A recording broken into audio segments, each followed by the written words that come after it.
Hey, welcome to the QG Lifestyle. In this video, I'm going to share some of the tastiest and healthiest appetizers you can make at home for any small gatherings or a little house party. If you are new to my channel, please subscribe for more creative videos on living a happy, healthy, and adventurous lifestyle. Follow me on social media at the QG Lifestyle.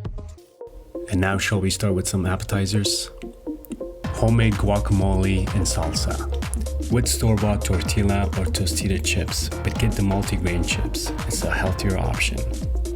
And if you need it, the list of recipes for these appetizers are under the description of this video. Next is bruschetta.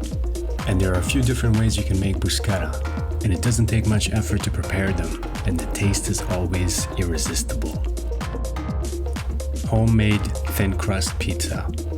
Use multi-grain dough and your choice of some colorful toppings. And always make your pizza a little crispy. It really brings the taste.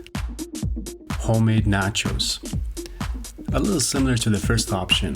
Again, go for the multi-grain tortilla chips and your choice of toppings, but don't skip the jalapenos. Don't be afraid to spice up your day or your night a little.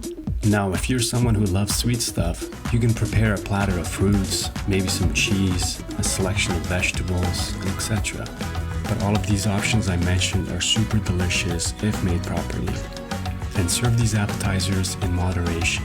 And I know it takes a little effort to prepare a healthy and tasty appetizer, but treat yourself and next time try to make one of these for your friends or maybe someone special or your family. And I know they will love it and thank you for it. Eat well, stay well. See you next time. I hope you enjoyed watching this little video, and if you liked it, click below and give it a thumbs up. Leave a comment, tell me what you think. You can also follow me on other social media like Instagram, where I post more cool videos that I don't post on my YouTube channel. And as always, I appreciate your time and your support. And don't forget to subscribe to my YouTube channel if you haven't already.